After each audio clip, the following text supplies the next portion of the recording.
मैंने जो है ना 2 दिन पहले एक वीडियो बनाई थी और मैंने आपको जानकारी शेयर करी थी कि फाइनली ईपीएफओ की तरफ से यानी कि कर्मचारी भविष्य निधि संगठन की तरफ से पीएफ इंटरेस्ट को लेकर यानी कि फाइनेंशियल ईयर 2022-23 में आपको 8.15 की दर से जो ब्याज मिलेगा आपके पीएफ के पैसों पर जो इंटरेस्ट मिलेगा उसको लेकर ईपीएफओ ने सर्कुलर जारी कर दिया है और आने वाले 15 से 20 दिन के बाद जो है आपके पीएफ अकाउंट में इंटरेस्ट का पैसा यानी कि ब्याज का पैसा दिखना भी शुरू हो जाएगा। तो मैंने जो है वीडियो बनाकर आपको जानकारी दी थी और आपको जो है सर्कुलर भी दिखाया था कि देख सकते हो 24 जुलाई को ईपीएफओ ने सर्कुलर जारी कर दिया है इसको लेकर। उस वीडियो पर मेरे को काफी सारे कमेंट देखने को मिले, कह रहे थे कि प्रदीप भाई हमने जो है ना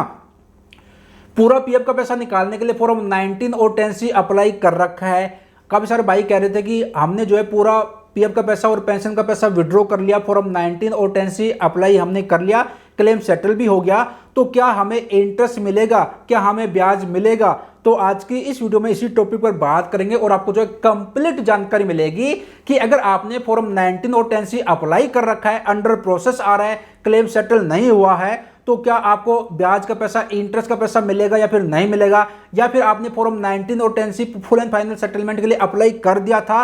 और आपका क्लेम सेटल भी हो गया है, तो क्या आपको ब्याज का पैसा मिला है या फिर नहीं मिला? A to Z जानकारी आपको मिलने वाली है, तो पूरी वीडियो देखना, अच्छी तरह से समझना। वीडियो पसंद आए तो हर बार की तरह लाइक जरूर कीजिएगा और आगे भी इस तरह की हेल्पफुल नॉलेज वीडियो पाना चाहते हैं तो चैनल को जरूर सब्सक्राइब कीजिएगा। नमस्कार दोस्तों, मेरा नाम है प्रदीप, आप देख रहे हैं टेक्नोलॉजी अब। चलिए वीडियो को ज्यादा लंबी नहीं करते हैं, अब जो है मेन मुद्दे की बात करते हैं। तो यहां पर मैं आपको बता दूं कि देखिए, अगर आपने, हम ओनली बात कर रहे हैं, ये आपको ध्यान रखना है, फॉर्म 19 और 10C के बारे में, फुल एंड फाइनल सेटलमेंट के लिए हम बात कर रहे हैं कि अगर आपने पूरा पीएफ का पैसा निकाल लिया है यानी कि फॉर्म 19 और 10C अप्लाई करके फुल एंड फाइनल सेटलमेंट आपने कर लिया है, आपके अकाउंट में पैसा भी आ गया है, तो क्या आपको ब्याज का पैसा मिला है या फिर नहीं मिला? तो यहां पर मैं आपको बता दूं, आपको ब्याज का पैसा कैलकुलेट करके ही जो है ना ईपीएफओ आपके अकाउंट में पैसा देता है। यानी कि जब भी हम फुल एंड फाइनल सेटलमेंट करने के लिए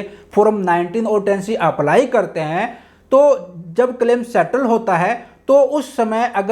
समय तक अगर इंटरेस्ट का पैसा, ब्याज का पैसा हमारे पीएफ अकाउंट में नहीं आया है, तो ईपीएफओ का नियम है, रूल है कि जो भी करंट जो फाइनेंशियल ईयर चल रहा है उसमें ईपीएफओ कितना इंटरेस्ट देगा, कितना ब्याज देगा, उसके लिए अगर सर्कुलर जारी हो गया है, तो अगर आपके पीएफ अकाउंट में इंटरेस्ट का पैसा, ब्याज का पैसा नहीं भी आया है और आपने फॉर्म 19 और 10C अप्लाई कर दिया है और जब क्लेम सेटल होता है तो आपको इंटरेस्ट का पैसा भी दिया जाता है। तो ईपीएफओ जो है ना ब्याज का पैसा ऐड करके जो है पैसा आपके बैंक अकाउंट में क्रेडिट करता है। तो अगर आपने फॉर्म 19 10C अप्लाई किया था, क्लेम सेटल हो गया है, तो ब्याज का कोई भी नुकसान नहीं होता। पीएफ के पैसों के साथ जो आपका ब्याज बनता है, जो आपका इंटरेस्ट बनता है, वो ईपीएफओ की तरफ से जोड़ के आपको दिया जाता है। ठीक है, अब बात करते हैं नंबर 2 कि मैंने जो है ना फॉर्म 19 और 10C अप्लाई कर रखा है और ईपीएफओ ने सर्कुलर जारी कर दिया है इंटरेस्ट को लेकर।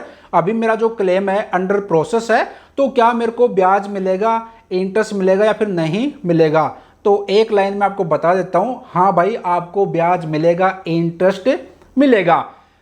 पिछला सिनेरियो आपने समझा कि जब भी फॉर्म 19 और 10C सेटल होता है तो उसके साथ आपको ब्याज का पैसा भी दिया जाता है। अगर ईपीएफओ सर्कुलर जारी नहीं भी करता तो भी आपको इंटरेस्ट का पैसा, ब्याज का पैसा मिलता। तो अगर आपने फॉर्म 19 10C अप्लाई किया था, सेटल हो गया है, तो आपको इंटरेस्ट मिलता है, ब्याज मिलता है। और अगर आपका फॉर्म 19 और 10C अंडर प्रोसेस है, अभी क्लेम सेटल नहीं हुआ है, या फिर आप जो है इसी वजह से फुल एंड फाइनल सेटलमेंट नहीं कर रहे थे कि अगर मैं फुल एंड फाइनल सेटलमेंट कर लेता हूं तो मेरे को ब्याज का पैसा नहीं मिलेगा, इंटरेस्ट का पैसा नहीं मिलेगा, तो ये आपका भ्रम है। ठीक है, आपको इंटरेस्ट का पैसा, ब्याज का पैसा मिलता है जब क्लेम सेटल होता है, तो इंटरेस्ट का पैसा, ब्याज का जो भी पैसा बनता है वो आपको जो है जोड़ के आपके पीएफ के पैसों के साथ जो है आपके बैंक अकाउंट में क्रेडिट कर दिया जाता है। तो दोनों जो है ना डाउट क्लियर हो गए होंगे आपको। अब यहां पर एक बात और मैं आपको बता देता हूं, देखिए ईपीएफओ का एक नियम ये है कि अगर करंट फाइनेंशियल ईयर का इंटरेस्ट का पैसा, ब्याज का पैसा अगर ईपीएफओ ने डिसाइड नहीं किया है, घोषणा नहीं करी है, और उसके बावजूद आप जो है फॉर्म 19 और 10C full and final settlement के लिए अप्लाई कर देते हैं और करंट फाइनेंशियल ईयर के लिए जो है इंटरेस्ट का पैसा, ब्याज का पैसा डिसाइड नहीं हुआ है, ऐलान नहीं हुआ है, तो इस कंडीशन में ईपीएफओ क्या करता है, आपको जो है ना पिछले फाइनेंशियल ईयर में जो इंटरेस्ट का पैसा डिसाइड हुआ था कितनी प्रतिशत की दर से देंगे, उसके हिसाब से आपको जो है इंटरेस्ट का पैसा, ब्याज का पैसा कैलकुलेट करके आपको दे दिया जाता है। अगर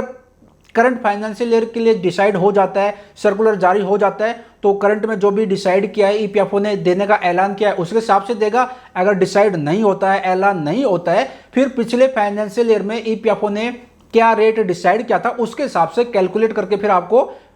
इंटरेस्ट का पैसा, ब्याज का पैसा देता है। कहने का मतलब ये है कि अगर आप फॉर्म 1910 अप्लाई कर रहे हो या फिर करने की सोच रहे हो या फिर आपका क्लेम सेटल हो गया है, तो आपको ब्याज का पैसा यानी कि इंटरेस्ट का पैसा आपको मिलता है। इसमें किसी भी प्रकार का आपका कोई भी लॉस नहीं है। ईपीएफओ आपको इंटरेस्ट का पैसा, ब्याज का पैसा देता है। आई होप आपको जो है सारे डाउट क्लियर हो गए होंगे। इसके बावजूद भी मेरे हिसाब से तो जो है कोई डाउट नहीं रहा होगा। अगर फिर भी कोई डाउट रह गया है तो कमेंट बॉक्स में कमेंट कर देना। मैं पूरी कोशिश करूंगा आपका जो भी कमेंट रहे उसका आंसर देने की। और आगे भी इस तरह की हेल्पफुल नॉलेज बेस्ड पीएफ से संबंधित वीडियो पाना चाहते हैं तो चैनल को जरूर सब्सक्राइब कीजिएगा। मिलता जल्द एक और नई जानकारी, एक और नई इन्फॉर्मेशन के साथ। अपना ख्याल रखिएगा। Bye bye,